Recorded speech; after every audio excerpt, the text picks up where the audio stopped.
rolling down the alley with pretty playful Sally, rolling down the alley. Right, I love you. Bye. Sorry, that was my grandma. She's moving to a new nursing home and they're gonna have bowling there, but she doesn't really know if she can bowl anymore because her techniques are so off. I'm in a biomechanics class right now. Biomechanics? What's that? It's all about like human movement and things with like forces and stuff. I don't know, I guess that could help. Are you just gonna go bowling maybe? Yeah, I think that's the best way. Because I need to see where she's at right now with her form and then see how we can improve it.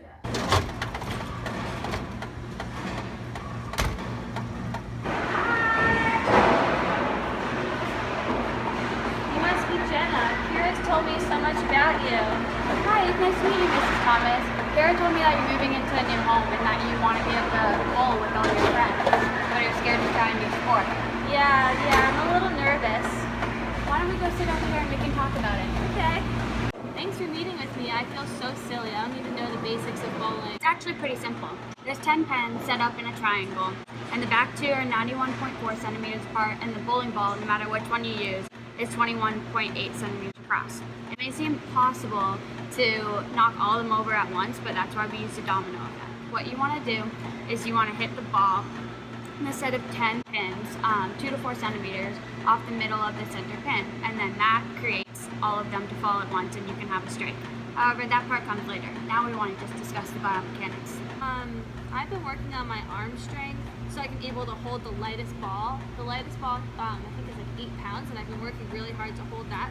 However, I still feel off balanced, and sometimes feel like I'm going to fall over when I pick up the ball or when I walk with it. Is there something you learned in your class that could help me with that? Yeah, you're actually going to want to increase your base of support. Base of support? Yeah, so your base of support has to do with the base and stability, and that is your ability to control your equilibrium and resist the disruption of your equilibrium. Stability is based on your mass, your friction, your base of support, and your center of mass. And to make you feel more comfortable, we'll start with the base of support and the center of mass. Your base of support is basically the area that's enclosed by the outer edges of your body that's in contact with the ground.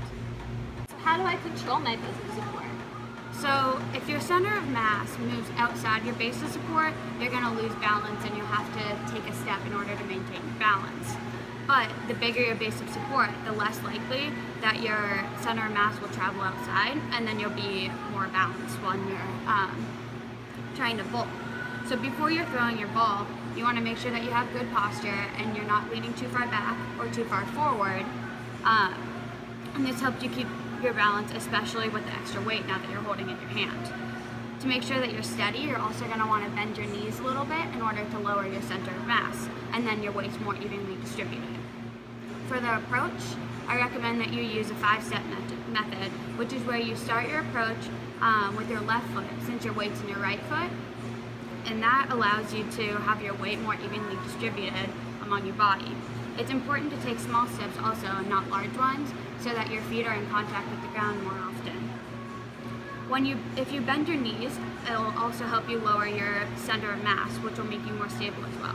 These concepts are really important, especially for the older population, because it helps you maintain your stability and it reduces the risk of falls. So not too far back and not too far forward. You want to have your shake back, and then you want to lower your base of support by that straight. Hopefully, I'm just hoping I don't drop the ball either. I don't want to drop it on my foot or anything. Yeah, I know. Well, if you're worried about dropping the ball, you're going to want to put chalk on your hands to increase the coefficient of friction between you and the ball. The coefficient of friction is the ratio between the force necessary to move one surface horizontally over another, and then the pressure between the two surfaces. So if you increase the coefficient of friction, that way the ball will be less slippery, and then you'll be less likely to drop it. Okay, well then we'll definitely use chalk. What about swinging my arm? The basics of a good arm swing start with the angle that you drop the ball away from your body. You move body at a 45-degree angle. This will allow gravity to help do work that it's supposed to do. It's really good to rely partly on gravity because gravity is constant and it's there in every situation. If you push the ball away at a 45-degree angle, gravity will help you swing your arm back and propel your arm backwards, extending it. If your angle is less than 45 degrees though, it could compromise the potential force of the ball. Let's go and try it out. Okay. Alright, before you pick up the ball, make sure you widen your base of support a little bit and bend so that you're more stable when you're picking up the extra weight. Before you start, let's lower our base of support a little bit so that we can be more steady. So first I'll show you the wrong way. So if you extend it too much, it's like way too much. If you extend it too little, it just drops.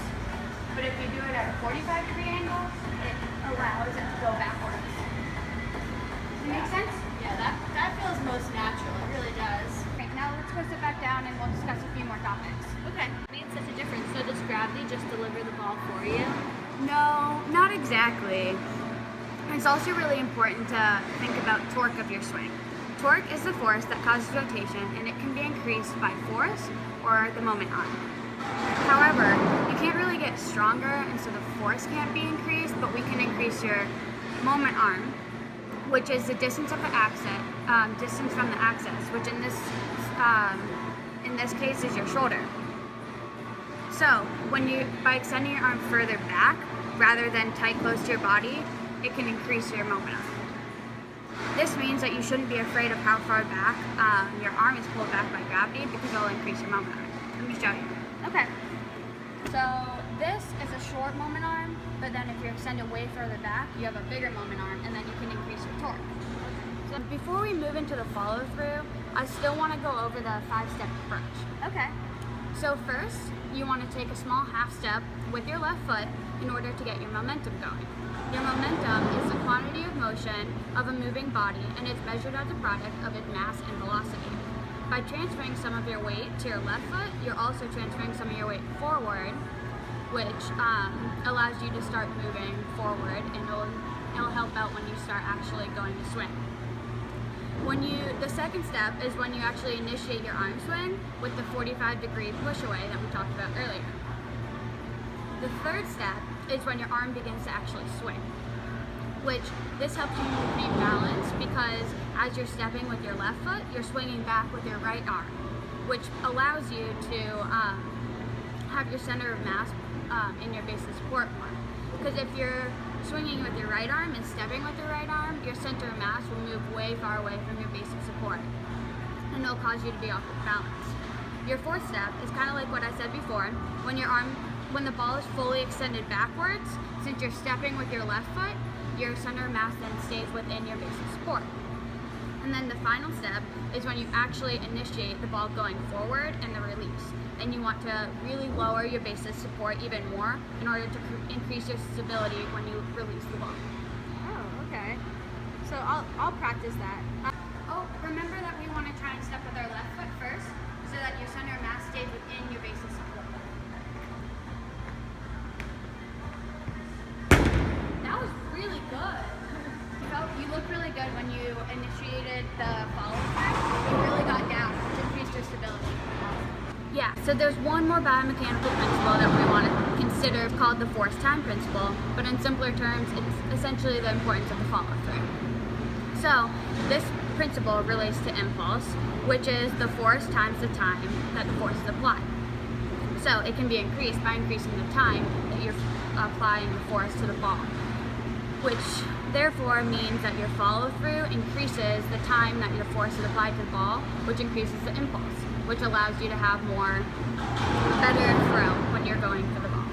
Let's try this out.